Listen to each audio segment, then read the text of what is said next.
তো চলো বন্ধুরা, এখন বাজে রাত ঠিক 12টা। আমি, আমার বর আর আমার একটা বন্ধু আর বন্ধুর ভাই সায়নজিৎ আর রূপাই, আমরা সবাই মিলে ঠিক করলাম আমরা রাতে পাটুলি যাব চা খেতে আর আড্ডা মারতে।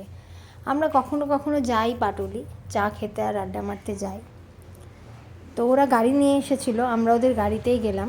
কিন্তু গাড়িতে যাওয়ার সময় আমার লিটারেলি ভীষণ ঘুম পাচ্ছিল, কিন্তু কি করব, হুজুক যেতেই হবে। ভাবে আড্ডা মারতে মারতে, গল্প করতে করতে আর প্রচুর মজা করতে করতে আমরা পাটুলি পৌঁছে। তারপরে বাঁ দিকে দেখি আমার ভালোবাসার পাটুলি অলরেডি চলে এসছে।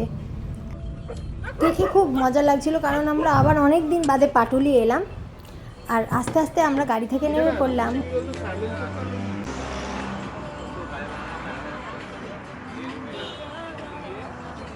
আর তোমরা দেখতেই পাচ্ছ তখন কত ভিড়, প্রচুর ভিড়। তোমরা দেখো, এই সময় পাটুলিতে প্রচুর ভিড় থাকে প্রত্যেক দিন রাতে। সবাই ওখানে আড্ডা মারতে যায়, গল্প করতে যায়, এনজয় করতে যায়, চা খেতে যায়। স্পেশালি ওখানে একটা চায়ের দোকান বিখ্যাত।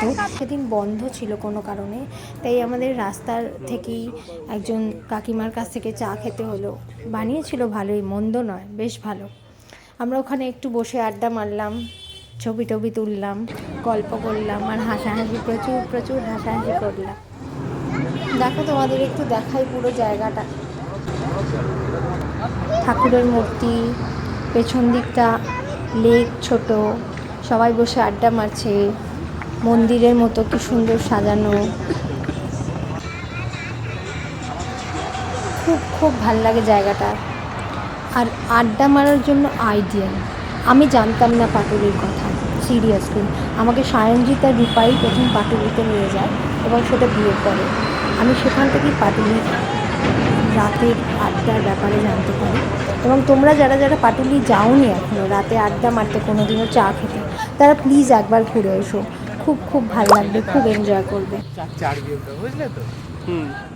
চাটা খাওয়া হয়ে গেল, তারপর আর আমরা কি করব, আমরা একটু কায়দা মেরে ছবি টবি তুললাম।